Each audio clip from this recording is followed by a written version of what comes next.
어느덧 3월입니다. 한 해 한 해 나이가 더할수록 세월의 흐름이 얼마나 빠른지요. 사진 속에 비친 내 모습이 어느덧 중년이 되고 또 노년이 되어 가는 것을 보면서 세월의 흐름이 얼마나 빠른지 느끼는 분이 많을 것입니다. 학업으로 인하여 마음 졸이던 시절, 또 직장으로 인하여 마음 졸이던 시절, 그리고 이제 결혼을 해서 자녀들 뒷바라지 하다 보면 어느덧 중년이 되고 또 노년이 되어 갑니다. 점차 기억력도 감퇴하고 마음과 달리 몸이 잘 따라주지를 않습니다. 이러한 세월의 흐름은 우리로 하여금 죽음이라는 단어를 떠올리게 합니다. 어제부로 제가 원주중앙교회에 부임한 지 정확히 만 14년이 지났습니다. 그동안 많은 분들이 하나님의 부름을 받았습니다. 제가 장례 집례한 것도 보니까 100번이 이제 넘었습니다. 죽음이라는 현존에 이렇게 직면하게 되면은 미워하고 다투었던 지난 날이 후회스럽고 안타까워집니다. 내가 왜 그리 미워했던가? 좀 더 사랑하지 못한 것이 아쉽고, 또 부모님이라면은 좀 더 자주 찾아뵐 것을 하는 아쉬움이 있습니다. 우리는 죽음이 찾아오기 전까지는 정말 소중한 것이 무엇인지 많이 놓치고 살아가는 것 같습니다. 사랑하는 사람과의 죽음의 이별은 정말로 견디기 어려운 아픔입니다. 누군가가 죽었을 때 기독교에서는 기본적으로 3번의 장례 예배가 있습니다. 입관 예배, 그리고 발인 예배, 하관 예배입니다. 입관 예배는 고인의 얼굴을 마지막으로 보고 이제 관을 덮음으로 다시 고인을 보지 못하는 아픈 마음을 가진 자에게 하나님의 위로와 도움을 바라며 예배드리는 겁니다. 또 발인 예배는 집을 떠나기 앞서서 이제 마지막 고인과의 육체적인 이별을 하면서 그 이별에 따른 아픈 마음을 하나님이 위로해 주십사, 하나님이 도와주십사, 이런 마음으로 예배를 드리는 발인 예배. 그리고 마지막으로 장지, 또 요즘 또 많은 화장터에서 이렇게 드리는 고인의 시신을 묻으면서 화장하면서 드리는 하관 예배.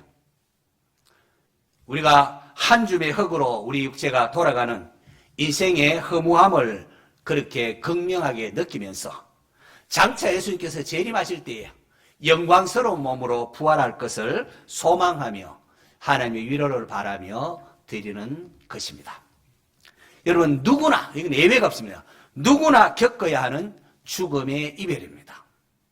자식으로, 부모로, 남편과 아내로, 형제 자매로 함께 웃고 울며 그렇게 지냈던 가족들입니다. 나이가 들면서 모습이 이렇게 좀 추해지고 몸도 느려져서 자녀들에게 도리어 짐이 되어지는 것, 어쩌면 좋은 점도 있다 생각이 듭니다. 그래야 어느 정도 정도 좀 떼고 이별을 준비하게 만든다는 측면에서 그렇습니다. 그렇지 않고 죽으면은 이별의 아픔이 너무 커서 좀 견디기가 어려운 면이 많지 않겠습니까?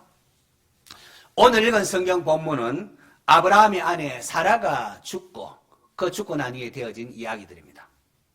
창세기 23장 1절에 사라가 127세를 살았으니 이것이 곧 사라가 누린 햇수라라고 합니다. 이것이 사라만 이야기했습니까? 우리의 연수는 또한 얼마일까요? 아무개는 몇 세를 살았으니 이것이 아무개가 누린 햇수라. 하나님께서 우리 각자에게 누리게 하시는 햇수는 얼마나 될까? 이런 좀 생각을 해보셨는지요? 저희 할아버지, 제 추억에는 환갑잔치 지나고 몇 해 지나지 않아서 이렇게 돌아가신 것으로 느껴지는데요. 저도 그러고 보면 벌써 환갑이 지났습니다. 세월이 어떻게 이렇게 빨리 흐르는지요. 앞으로 얼마나 남았는지 알 수가 없지만은 우리 각자 이 남은 삶을 무엇을 하며 살아야 할지 하나님께 묻고 행하는 성도 되시기 바랍니다.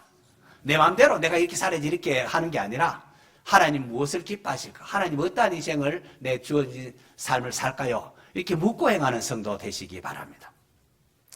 어려서 실명을 함으로 앞을 보지 못했던 페니 제인 크로스비, 많은 찬송시를 남겼는데요. 크로스비 여사가 쓴 찬송가 가운데 240장 주가 맡긴 모든 역사에 이런 가사가 일절에 있습니다.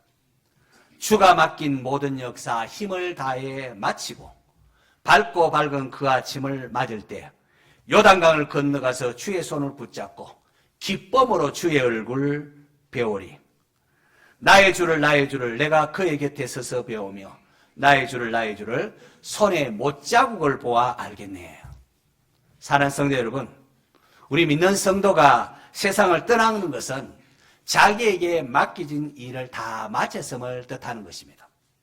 죽은 후에 우리가 주님을 뵙고 기쁨의 나라, 영광의 나라에 들어갈 것입니다. 그때 날 위해 십자가에 피우신 그 주님의 손과 발을 보면서 엎드려 경배하게 되지 않겠습니까? 비록 지금은 힘들고 어려워도 장차 주님을 만나서 새 노래로 하나님을 찬양할 때는 세상의 그 모든 지난 날의 모든 고생 모두 잊어버릴 것입니다. 위로를 다 받을 것입니다. 그리고 앞서간 사랑하는 사람들이 우리를 기다리고 있습니다. 날 구원하신 주님께 감사하며 내게 주어진 이 남은 생에 맡기진 사명을 잘 감당하겠노라 다짐하며 우리 함께 찬송 부르도록 하겠습니다. 240장 미리 한번 부르도록 하겠습니다.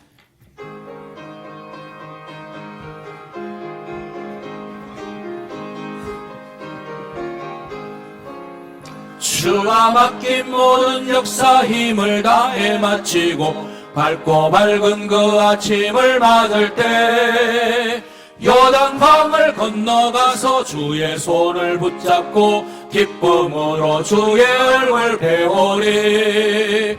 나의 주를 내가 그의 곁에 서서 배우며 나의 주를 손에 못자국을 보아 알겠네. 하늘나라 올라가서 주님 앞에 절하고 온유하신 그 얼굴을 배울 때 있을 곳을 예비하신 그 신사랑 고마워 나의 주께 기쁜 찬송 드리리.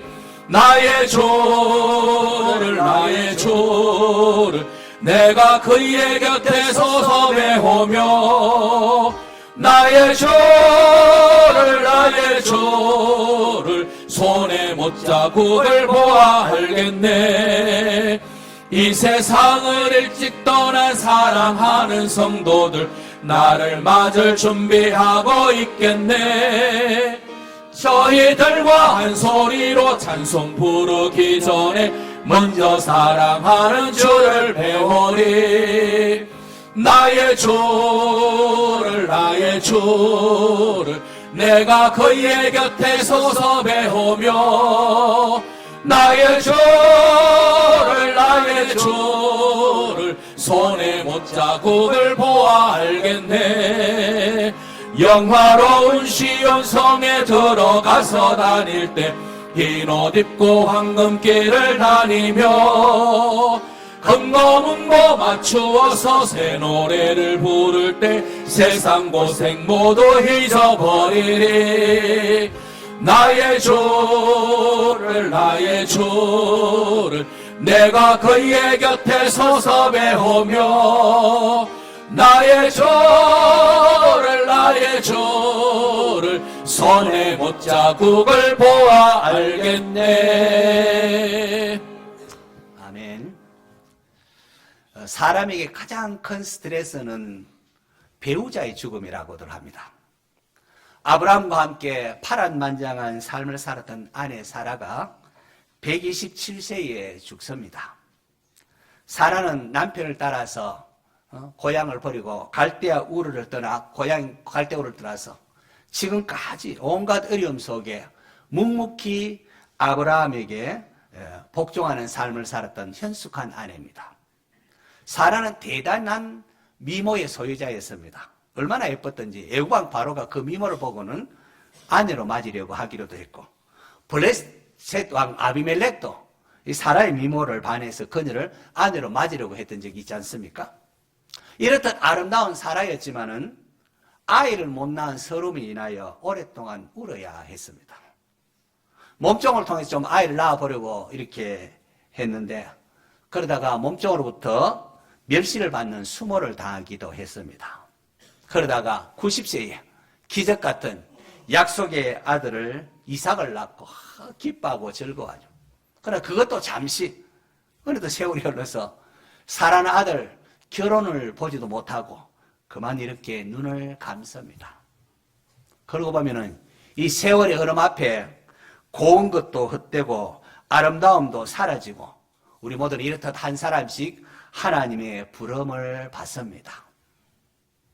아브라함 입장에서 아내 사라는 믿음의 친구고 동력자였습니다. 갈대아우르부터 시작된 그 긴 여정, 인생 여정, 하나님의 약속을 함께 이야기하고 함께 나누며 살아온 유일한 사람이 바로 배우자 아내 사라 아닙니까? 약속의 땅이라고 왔는데 기근이 오니까 아브라함이 견디지 못하고 애굽으로 이렇게 내려가는 잘못을 하기도 했고 또 그 와중에 혹시 나를 죽이면 안 되니까 너무 예뻐서 아내 죽이고 나를 죽이면 안 되니까 당신 누이라고 하라고 아내를 누이라고 이렇게 속이는 잘못을 2번이나 범하기도 했습니다. 그런데도 사라는 아브라함을 주로 받들어 섬겨줬습니다. 그러니까 아브라함에게서 아내 사라의 죽음은 얼마나 큰 슬픔이요 아픔이었겠습니까? 아내 시신 앞에 설며 애통하며 울던 아브라함이 울다가 일어서더니만은 헷 족속에 가서 아내를 위한 매장지를 요구를 합니다. 4절 말씀 보면은 나는 당신들 중에 나그네요 거류하는 자이니 당신들 중에서 내게 매장할 소유주를 주어서 내가 나의 죽은 자를 내 앞에서 내어다가 장사하게 하소서라고 합니다. 이렇게 해서 아브라함은 소알의 아들 에브론에게서 은 400세겔을 주고 막벨라 굴과 그 밭을 사서 아내를 매장을 합니다. 이것이 이제 성경에 등장하는 아브라함이 가나안 땅을 최초로 소유하게 되는 땅입니다. 아브라함이 가나안 땅에 온 지가 벌써 얼마나 오래됐는데 이제야 사라를 장사하기 위하여 매장지를 소유하게 된단 말입니까? 성경은 아브라함이 하란을 떠날 때 나이가 75세라고 했습니다. 아브라함이 가나안 땅에 도착했을 때 하나님께서 아브라함에게 아브라함아 내가 이 땅을 너와 내 자손이 주리라 여러 번 약속하셨습니다. 그런데 60여 년의 세월이 흘렀는데 아직도 사라가 죽기 전까지 아직도 아브라함에게 한 평의 땅도 없었습니다. 하지만 놀랍게도요. 아브라함의 입술에서 하나님에 대한 원망이나 불평이 보이지는 않습니다. 오히려 헷 족속이 우리 묘실 중에 좋은 것 하나 택해서 당신이 죽은 자를 장사하시오. 우리 중에 당신의 죽은 자를 자기 묘실 장사한다고 뭐라 할 사람 아무도 없으니까 아무데나 그냥 장사하시오. 원하는 대로 하시오. 라고 했을 때 또 소알의 아들 에브론도 자기 바깥 거소에 있는 막벨라 굴 거기를 공짜로 준다고 해도 기어코 해족속 보는 데서 은 400세겔 주고서 자기의 소유주로 삼습니다. 그리고 아내를 그곳에 장사를 합니다. 여러분 성경은 사라의 죽음과 이러한 매장을 통하여 우리에게 무엇을 지금 말하고 싶은 것일까요? 왜 하나님의 약속을 곁에서 함께 들었던 아내 사라가 죽기 전까지 아브라함에게 한 평의 땅도 주어지지 않았을까요? 왜 공짜로 준다는데 아브라함은 굳이 은 400세겔을 주고 그렇게 그 땅을 자기 땅으로 확정시킨 이유가 무엇일까요? 그리고 사라의 죽음과 장례가 무엇이기에 한 여인의 죽음과 장례를 창세기 23장 전체에 걸쳐서 이렇게 세밀하게 기록하고 있는 것일까요? 그냥 아무개가 죽어서 사라가 죽어서 메시에 죽어서 장사했더라. 이게 보통 이제 끝 아닙니까? 그런데 아내 사라, 아브라함의 아내 사라가 때 이 긴 내용을 걸쳐서 사라의 장례를 말하고 있는 게 무엇을 말하는 것일까? 이런 질문을 던지면서 이제 본문을 했습니다. 그런 가운데에 히브리서 11장 13절 이하에 거기에 대한 해답을 발견했습니다. 히브리서 11장 13절 14절 스크린 보고 우리 같이 한번 읽겠습니다. 시작.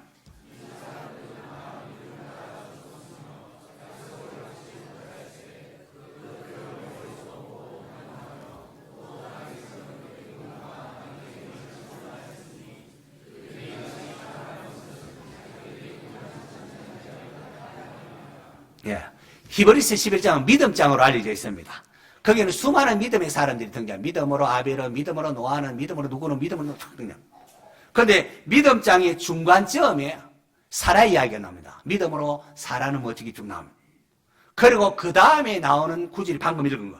삽입절로.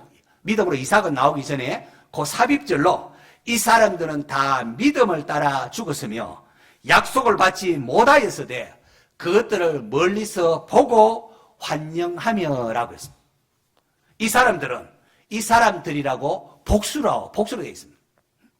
그럼 이 이야기는 사라 이야기 다음에 이 사람들은 했는데 이 이야기는 사라의 죽음의 이야기지만은 아울러 히브리서 11장에 나오는 모든 믿음의 선진들의 이야기이기도 하다는 겁니다. 이 사람들은. 나아가서 하늘의 별과 같이 많은 믿음으로 아브라함의 후손이 된 우리까지도 그게 포함되어 있습니다. 우리까지도 그거 포함되어 있습니다. 그러니까 우리가 사라의 죽음 앞에 도대체 이게 무엇인가? 우리도 숨죽이면서 사라의 죽음의 그 의미에 대해 우리가 살펴볼 필요가 있다는 겁니다. 아브라함에게서 아내 사라의 죽음이 얼마나 큰 아픔이고 슬픔이었겠습니까?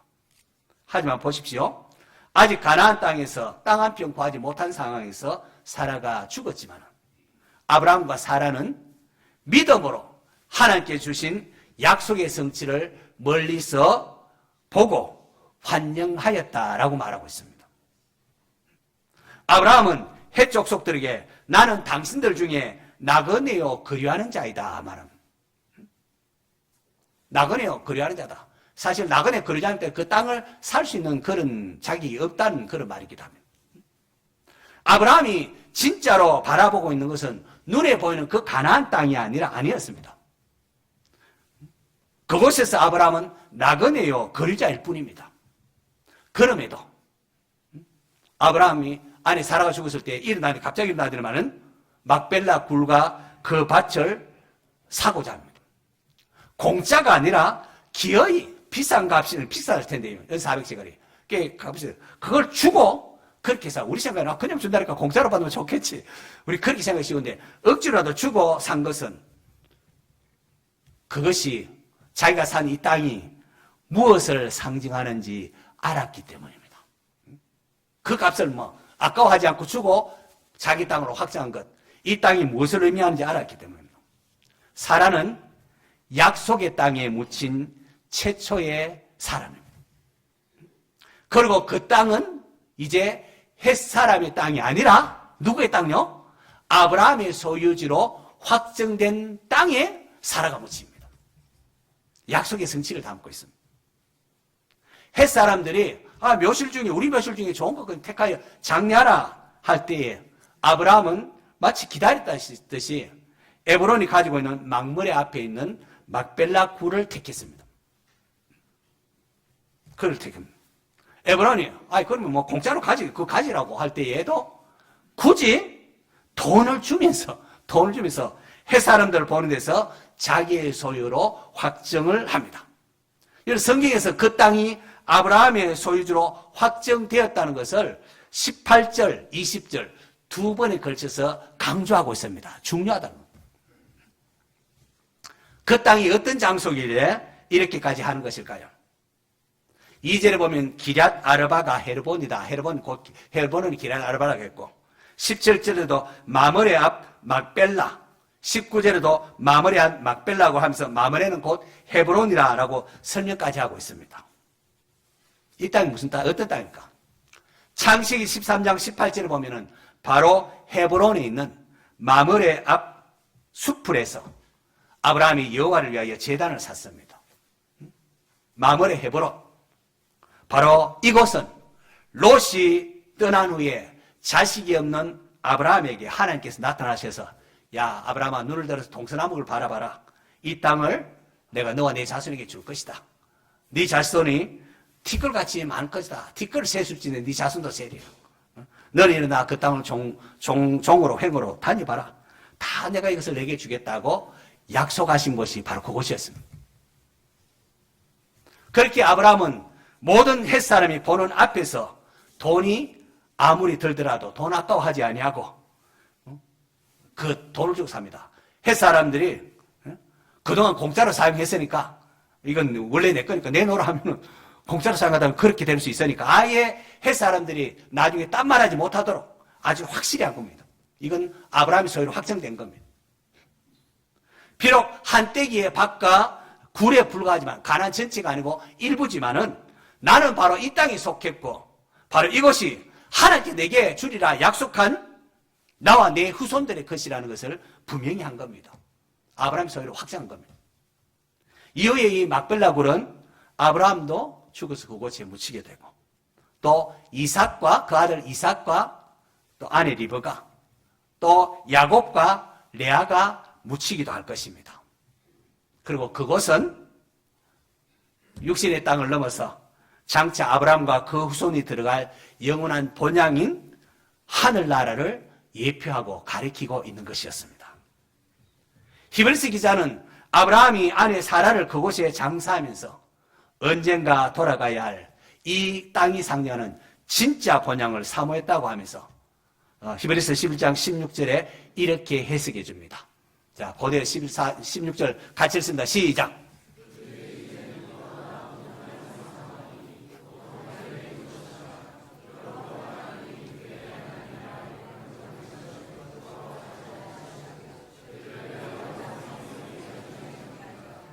예, 그들이 이제는 더 나은 본향을 사모하니 곧 하늘에 있는 것이라. 이 막벨라 굴에 사라를 장사했지만은 그들이 진짜 보고 있는 것은 더 나은 본향, 하늘에 있는 것을 사모했습니다. 아브라함은 그의 아내 사라를 마므레 앞 막벨라 굴에 장사했습니다. 그리고 그것은 이제 헷 사람의 땅이 아니라 누구의 땅요? 아브라함의 소유주로 확정된 땅입니다. 무슨 말입니까? 사라는 약속에 성취된 그 땅에 최초로 묻히는 여인이라는 것. 사람이라는 것. 왜 사라의 그 배짱이 중요한지 아시겠습니까? 약속에 성취된 그 땅에 최초로 묻히는 사람. 아브라함은 아내 사라를 그곳에 장사하면서 이것을 이 육적인 가나안 땅을 넘어서 영원한 하나님의 나라를 믿음의 눈으로 바라보았다는 겁니다. 지금 아내가 묻히는 이 가나안 땅, 하나님이 약속하신 땅이고 이것은 장차 하나님 주실 영원한 천국을 예표하고 상징하는 것이라는 거죠. 그렇기 때문에 이 상징하는 것이기 때문에 아브라함은 외국인의 나그네로 약속의 땅에 살면서 이 정부가 주지 않았다, 이 땅 다른 거 하지 않았다고 불평하거나 원망하지 않았던 겁니다. 아이를 낳지 못하던 사라를 불러서 많은 민족의 조상으로 세우겠다고 하신 하나님이십니다. 도무지 있을 수 없는 불가능한 일이었구만 죽은 태를 여시고 그리고 없는 것을 있는 것 같이 부르시는 이로 말미암아 이삭을 얻게 됩니다. 이삭을 주신 하나님. 그 하나님께서 장차 아브라함과 그의 후손들인 모든 믿는 자들을 영원한 천국에 들어가게 하실 것을 아브라함이 믿었던 것입니다. 성도 여러분, 우리 역시 이 땅에서는 외국인이요 나그네인 줄 아셔야 합니다. 너무 땅땅땅하면서 이 땅 전부 차지하려고 욕심, 세상의 그 탐심, 욕심에 너무 불을 필요가 없습니다. 사라의 죽음이 오늘 우리에게 남기는 귀한 교훈이 이겁니다. 육신의 눈으로 세상을 바라볼 것이 아니라 장차 우리가 들어갈 천국을 믿음의 눈으로 바라보라는 것입니다. 그래서 세상의 것들로 인하여 흔들리지 말라는 겁니다. 장차 우리에게는 현재의 고난과는 비교도 할 수 없는 영광스러운 하늘의 기업이 준비되어 있습니다. 믿습니까? 그렇기 때문에 나그네요 거주자인 이 땅에서의 삶, 하나님 앞에 감사하며 복음 전하는 삶을 살 수 있기를 바랍니다. 설사 지금 당장 힘들고 어렵더라도 또 몸에 질고 있더라도 낙심하지 마십시오. 우리의 삶의 방향이 내가 지금 하는 게 하나님의 나라를 위한 것이라면 기쁨으로 봉사하고 기쁨으로 인내하십시오. 앞서 믿음의 선진들 그리스도를 위하여 받는 수모를 애굽의 모든 부하보다 더 큰 재물로 여겼더라고 하지 않았습니까? 왜요? 하나님 주실 더 크고 놀라운 하늘의 상을 바라보았기 때문입니다. 이 창세기의 1차 독재는 출애굽한 이스라엘 백성들입니다. 모세는 지금 이스라엘 백성들, 출애굽한 이스라엘 백성들에게 광야길을 가면서 가나안 땅으로 이렇게 이끌고 있으면서 아브라함 죽을 때 사라가, 우리의 어머니 사라가 죽어서 약속의 땅에 묻혔단다라는 이야기를 지금 들려주고 있습니다. 가나안은 하나님께서 그들의 선조인 아브라함에게 하신 약속의 땅이고, 그리고 이 땅은 하나님 나라를 예표하는 것이라고 지금 말하고 있는 것입니다. 가나안 땅에 거주하면서 아브라함의 고향은 더 이상 예전에 있던 하란이나 갈대 우르가 아니었습니다. 사라를 가나안 땅에 매장하면서 아브라함은 이 가나안 땅에 예표하는 더 나은 본향인 하늘을 바라보았다는 겁니다. 오늘 우리도 마찬가지입니다. 세월의 흐름과 함께 우리 모두는 언젠가 하나님의 부름을 받습니다. 우리 10년 내에 또 못 보실 분 아마 있지 않겠습니까?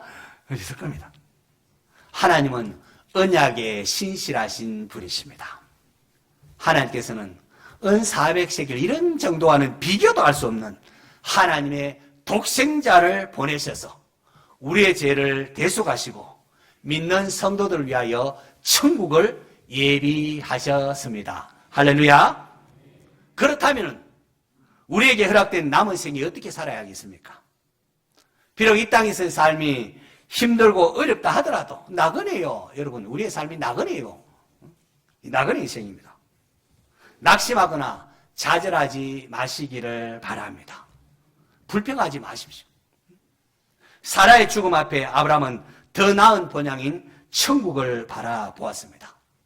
하나님께서 너와 내 자손을 주로 했던 천국을 예표하는 가나안 땅이었기 때문에 헤브론 또는 마므레 앞 막벨라 굴을 에브론에게서 비싼 값을 주고도 변치 않도록 하고 그렇게 사서 이렇게 장지로 삼은 겁니다.